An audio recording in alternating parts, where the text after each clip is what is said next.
안녕하세요. 오종혁 고선입니다. 자, 오늘은 반시전에 대해서 공부를 하겠습니다. 반시, 그죠? 그리고 여자임을 알 수가 있죠. 반시, 성만 나오고 성씨만 나오는 경우는 거의 대부분 여성이라는 것을 좀 생각을 해보시면 좋을 것 같고요. 1918년에 간행됐다고 합니다. 자, 핵심 정리해 가시면은 주제는 이제 어진 인물이 나오는데 반시가 되겠죠, 주인공. 이 당하는 고난과 그 극복의 과정에 대해서 이제 내용이 되는 것이고요. 권선징악이 핵심적인 내용이 되겠습니다. 갈래는 이제 고전 소설이고 이제 가문 소설이요, 가정 소설입니다. 그래서 장해체라는 거는 총 3회로 이제 구성됐다라는 얘기입니다. 그래서 가문 소설과 가정 소설이다라는 거에 주목을 좀 해주시면 좋겠습니다. 자, 서수당 특징에 가시면요, 이제 가문의 권위를 중시하는 이 조선 후기, 그죠? 사대부 집안에서 일어나는 이제 복잡다기한 이 갈등을 보여줍니다. 가문의 권위예요. 그래서 두 번째는 이제 가문 내 갈등이 이제 가문 간의 갈등, 조정 갈등으로 이어지면서 가문 간 갈등, 조정 갈등으로 이어지면서 선악의 대비를 두며 선과 악의 대비를 두며 전개되다가 결국 선이 승리하게 됩니다. 그래서 양부인이 죽고, 그쵸? 집을 나온 반씨 모자는 어떻게 됩니까? 위진 형제와 채씨 등에 의해서 지속적으로 시련을 겪지만 결국 아들 흥이 과거에 급제하고 나중에 이제 부마가 됩니다. 임금의 사이가 되면서 이 적대자들을 모두 응징하는 권선징악적인 그런 그 특징이 나오고요. 각권, 그죠? 가문의 권리를 다시 되찾게 되는 그러한 그 해피엔딩으로 끝납니다. 자, 그 다음에 이제 고전 소설 중에 동서 간의 갈등, 동서라는 거 있죠? 동서 간의 갈등을 다룬 몇 안 되는 작품 중 하나라는 점에서 의의가 있는 겁니다. 처첩이 아니라 동서끼리의 갈등이라는 거, 그렇죠? 조선 후기 사대부 집안은 이제 가문의 권위를 유지하기 위해서 이 장자, 큰아들 위주의 그 수직적 위계 질서를 이제 중시한다는 걸 알 수가 있고요. 가문의 이 중대한 일들을 결정할 때는 문중의 공론, 그렇죠? 문중의 여론이라든가 예문에 따르도록 한다는 것을 이제 볼 수가 있고요. 특히 장자가 이제 없을 때 장손이 그 아버지를 대신하는 이 대상이라고 합니다. 이걸 행할 수 있다는 이 상례에는 이러한 위계 질서가 잘 드러난다. 이겁니다. 그래서 본문에서 보실 수가 있어요. 그래서 장자가 부재 시에 이 상례가 만약에 초상이 날 경우에는 기존의 가권을 지키고자 하는 세력과, 그렇죠? 가권을 차지하는 이 욕망, 둘째 아들 이후가 되겠죠. 그래서 이에 도전하는 세력 간의 갈등이 이제 다양한 양상으로 드러날 수 있다라는 거죠. 자, 그리고 이야기를 능동적이고 주도적으로 끌고 나가는 비중이 이윤과 또 반씨 부부의 아들이 위흥에게 있습니다. 사실은요. 전체적으로 볼 때. 근데도 제목을 반시전이라고 했단 말입니다. 그래서 거기에 특이한 점이라는 거 알 수가 있고요. 종래의 가정소설이 이제 대부분 계모라든가 전처 소생이거나, 그렇죠? 혹은 처와 첩끼리의 갈등의 영역에서 크게 못 벗어났지 않습니까? 근데 이 작품은 특이하게 여자 동서끼리, 그렇죠? 여자 동서끼리 알력과 복수를 소재로 했다는 점에서 굉장히 특이한 작품이다라는 거 파악하실 수가 있고요. 이 계통의 다른 어떤 소설보다도요, 비현실성이 강합니다. 그래서 빈번히 나타난다는 거, 여기 한번 읽어보시면 될 거예요. 또 악인들에 대한 응징과 보복이 보다 철저합니다. 그래서 이 방면에서 드물게 나타나는 특색이다. 그래서 능지처참도 나오고요. 목을 베는 그런 그 응징이 나타난다는 거 굉장히 특징적입니다. 또 소재면이 특히 도교적인 색채가 가미된 작품입니다. 전체적으로 보실 때. 그래서 이것도 한번 살펴보시면요. 될 것 같습니다. 이 본문에는 안 나왔습니다만 전체 소설에서는 나왔어요. 그래서 참고하시라고 추가를 한 겁니다. 자, 그럼 본문을 한번 가실까요? 자, 앞부분의 줄거리인데요. 명나라 양부인, 양부인이죠, 양부인. 그러니까 삼형제가 있었다고 합니다. 삼형제. 그래서 큰아이가 이제 위윤이 되겠죠. 이 위윤, 큰아들. 그리고 현숙이라는 건 어질고 바른 반씨, 그렇죠? 반씨, 반반한 반씨를 아내로 맞았고요. 아들 흥을 얻게 되는 겁니다. 그래서 위윤, 반씨, 아들 흥, 요 부자와 반씨를 꼭 기억을 하셔야 될 것 같아요. 주인공 쪽에 축에 속하는 선인들입니다. 또 위진의 아내 채씨, 자, 위진의 아들 채씨, 자, 그 다음에 위준의 맹씨. 그러니까 이제 이렇게 이제 삼형제가 있다 하니까 여기 나오시는 이제 위윤이 첫째 아들이 되겠고, 위진이 둘째 아들이 되겠고, 위준이 셋째 아들이 되겠고, 예, 각각 아내와 아들이 예, 나와 있네요. 이제 반씨를 모해합니다. 이제 채씨와 맹씨가요. 그래서 반씨를 모해한다는 건 모함한다는 얘기입니다. 그래서 양부인이 채씨를 친정으로 쫓아내는 겁니다. 그래서 채씨의 부친 화가 났을 거 아닙니까? 이 채승상이라고 하니까 어떻습니까? 직위가 굉장히 높은 그러한 그 승상 자리에 있지 않습니까? 재상입니다, 재상. 그러니까 이 채봉이라는 사람의 원 이름이, 그래서 이 사람이 굉장히 분노한 겁니다. 그렇죠?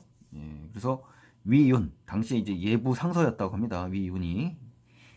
그래서 귀양을 바로 보내버리고 양부인은 채 씨를 이제 열받았으니까 채 씨를 들이지 말라는 유언을 남기고 예, 울분내 세상을 뜨고 맙니다. 아셨죠? 그래서 예, 이 당시에 이제 빠져 있습니다만 반 씨의 친정 아버지인 병부상서 반옥이라고 있습니다. 이 반옥도 함께 유배를 보내는 그런 상황이라는 거 예, 참고하셨으면 좋겠네요. 일단 중요한 거는 뭡니까? 예, 여기서 채 씨와 맹 씨가 모해를 내서 결국 어떻게 됐다? 예, 이러한 그 일들이 벌어진 근본 원인이 됐다라고 알 수가 있는 거죠. 예, 그래서 예, 선악의 대립 구도가 이제 뚜렷하게 드러났지 않습니까? 이 장면을 잘 떠올리시고 예, 다음 내용을 보셔야 됩니다. 자, 한번 볼까요? 반씨가 시체를 붙들고 통곡 혼절하니, 그렇죠. 이제 현모양처인 반씨가 굉장히 슬플 거 아닙니까? 아들 흥이, 위흥입니다. 위흥이 대경하여 크게 놀라서 수족을 주무르며 팔다리를 이제 주무르며 약물을 들이오니 이윽고 진정하게 됐다. 그래서 흥이 위로하면서 말하기를 어머님은 진정하시어 초상을 극진히 하소서라고 하면서 오히려 아들 흥이 어머님을 위로하는 그런 효성지극한 아들로 나오네요. 그렇죠? 반씨 만극하다. 만극이라는 건요. 이 한이 없다, 슬픔이 끝이 없다라는 뜻이고요. 특히 그 만극지통, 천붕지통 이렇게 그 부모님이 특히 돌아가실 때, 임금님이 돌아가실 때 이러한 지극한 슬픔을 이야기할 때 만극한이라고 이야기합니다. 그러니까 여러분께서 이 단어를 좀 기억해 두시면 좋겠어요. 그 말을 옳게 여기시어 치상을 한다. 치상이라는 건 초상을 치른다는 얘기입니다. 그래서 문중, 가문이 집안이 모두 모여서 채 씨에게 부고를 알릴 것을 의논하니, 그렇죠. 이제 사람이 죽었으니까, 그렇죠. 어른이 돌아가셨으니까 둘째 며느리인 최 씨, 즉 친정으로 지금 쫓겨 나갔다고 했지 않습니까? 부를까 말까라는 거에 대해서 이제 토론을 하는 장면이 되겠습니다. 보실까요? 위진이, 자, 아내죠. 채 씨가 잘못한 게 아니라 어머니께서 잠깐 화가 나서 보낸 것이니 알려야 된다.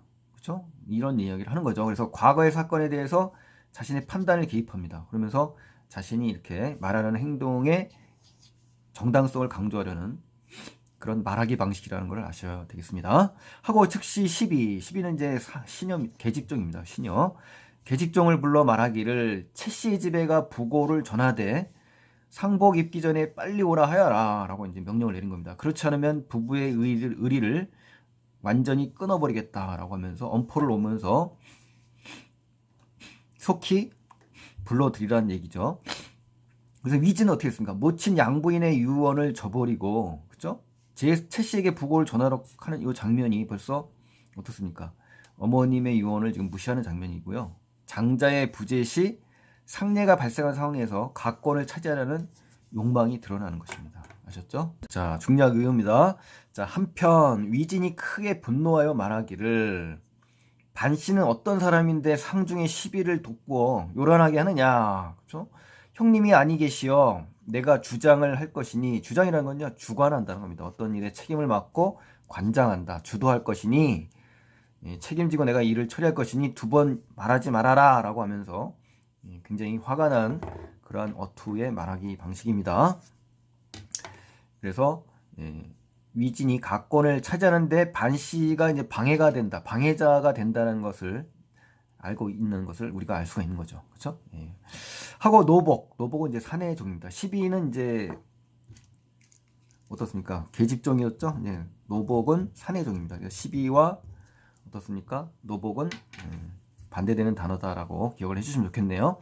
흥이 죽은 양, 자, 부인의 옆에 엎드려 통곡하더니 큰 소리로 말합니다. 이제 숙부, 위진이죠, 위전.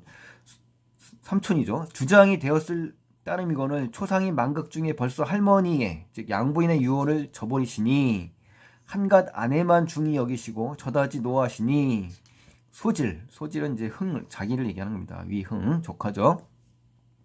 알바는 아니지만 오늘 문중이 모두 다 공통된 의견 여론이 이렇게 여차한데도 구태여 유언을 저버리시니 이게 여차하다는 건 할머니 양부인의 유언에 따른다는 얘기지 않습니까?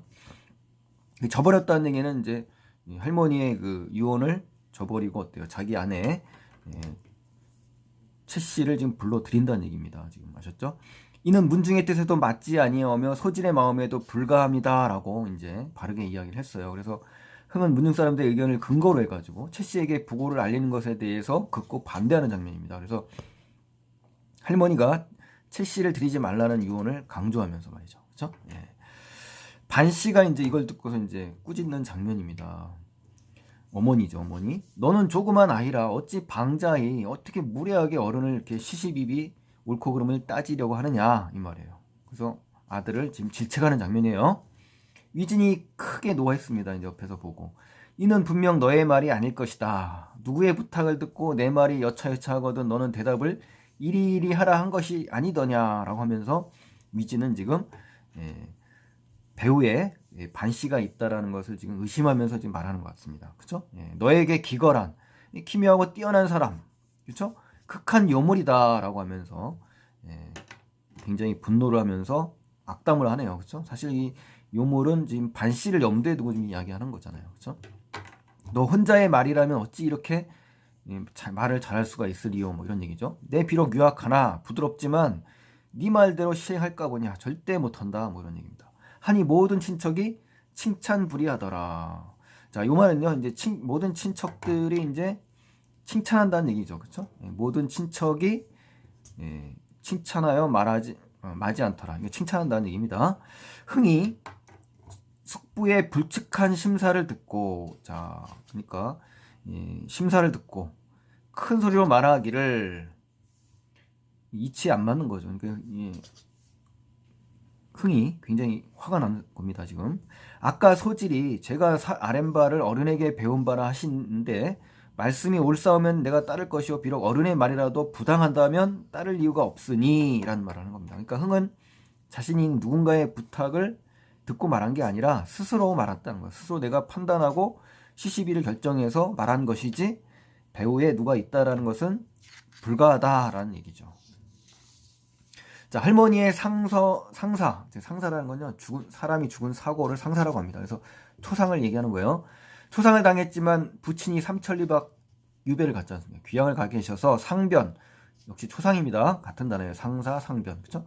초상을 알지 못하시고 발상이라는 것은 상례에서 초상나는 것을 알리는 걸 발상이라고 합니다. 그래서 초상을 알리지도 못하오니 비록 아니 계시나 장자 장손이 발상함은 자 위흥을 얘기하는 거예요. 예문에 당당하고 예문이라는 것은 예법에 있다는 겁니다. 당당하다. 그러니 그는 의논치 아니하시니 누구와 함께 대상하시나이까 이렇게 얘기하는 겁니다. 그러니까 장자가 없을 때는 장손이 대신 상례를 주관하는 것인데 그거는 의논하지 않는다라는 자체 지금 불만을 터뜨리고 있는 장면입니다. 위흥이. 그래서 금일 문중이 다 모였으니 결정을 내립시다라고 의견을 제시한 겁니다. 그래서 흥이 예문과 문중의 공론을 통해서 기존의 가권을 수호하고자 하는 그러한 그 태도를 우리가 알 수가 있는 겁니다. 아셨죠? 그래서 위진 형제가 이제 말하기를 자 우리 그 위진 형제 있었죠? 위준과 위진을 얘기하는 겁니다. 아셨죠? 형님이 비록 귀양살이를 하고 있으나 죽지 아니하였고 미처 부고를 알리지 못하였으나 조그만 아이가 알바가 아니다. 그러니까 어린아이는 끼어들면 안 된다라고 하면서 무시하는 장면입니다. 예문에 이상이란 말이 없으니 불가하니라. 그렇죠? 특이한 사항이 없으니까 그것은 잘못된 말이다. 모든 사람이 말하기를 흥이 비록 어리지만 소견에 이치가 있다는 얘기는요. 순리가 맞다. 사리가 맞다. 도리가 맞다라는 얘기입니다. 그래서 우리도 생각지 못한 일이거늘 이 말이 가장 옳다라고 이제 판단을 내린 겁니다. 바삐 대상을 거행해라라고 이제 결정을 내린 겁니다. 결정이 이렇게 나온 겁니다. 사실 그렇죠? 여론이죠, 공론 아닙니까? 그럼 사실 요 의견에 맞춰 나가야 되는 거죠. 그렇죠? 그런데 이제 위진 형제가 큰 소리로 이제 분노를 하는 겁니다. 어찌 어린아이의 말로 인하여 상중 큰 일을 그릇되게 합니까? 우리 예문대로 하리니 어찌 장자를 두고 대상을 하겠습니까? 안 됩니다. 라고 얘기하는 겁니다. 하고 일시에 피신하니 몸을 피하니 문중이 상의하는 거죠. 이제 그렇죠? 예. 아 이거 안 되겠다. 상인이 이제 우리를 피하니 더 있어서 무엇하리요 하고 상복 입는 것을 보지 아니하고 모두 집으로 돌아갔다는 겁니다. 그러니까 결국 뭡니까? 문중 사람들이 위진이 최 씨에게 부고를 알리게 되고 장손이 대상을 반대하고 이 몸을 피신해 버리니까 더 이상 논의할 수 없게 되니까 다들 문중 사람들이 집으로 돌아간다는 얘기입니다. 자, 흥이 만극하여 실성 통곡하기를. 자, 오늘 흥이 굉장히 통곡을 많이 하네요. 그렇죠? 네. 우리 집의 가세는 어찌 남과 이렇게 다를꼬 이 말이에요. 한탄하는 장면입니다. 숙부가 불의를 행하여 문중이 따로따로 이렇게 흩어지니 무슨 아름다운 일이 있으리요 하면서 분노하는 장면입니다. 그래서 상대방의 행동을 평가하고 상황에 대해서 실망을 지금 하는 장면이거든요. 그러니까 문중과 의견을 달리하며 피신한 이 숙부의 행동에 대해서 이 불의를 행했다라고 평가하는 장면입니다. 그리고 문중이 모두 집으로 간 상황에 대해서 또 실망감을 드러내는 장면이라고 볼 수가 있는 거죠. 일을 마치기 전에 최 씨가 이르러 부인의 영희에 곡하고. 자, 최 씨가 왔네요. 그렇죠? 예. 부인, 양부인을 얘기하는 겁니다. 영희라는 건요, 이제 위패가 모셔진 것을 얘기합니다. 영희. 위패 울고 반씨를 보면서 말하네요. 나는 시댁에서 죄를 얻어 본가에 있었는데 존고께, 존고는 이제 시어머님입니다. 양부인이에요.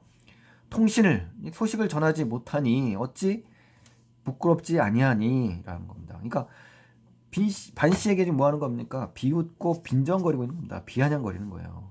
자기는 이제 죄가 있어서 시어머니와 이제 연락이 안 되었었다.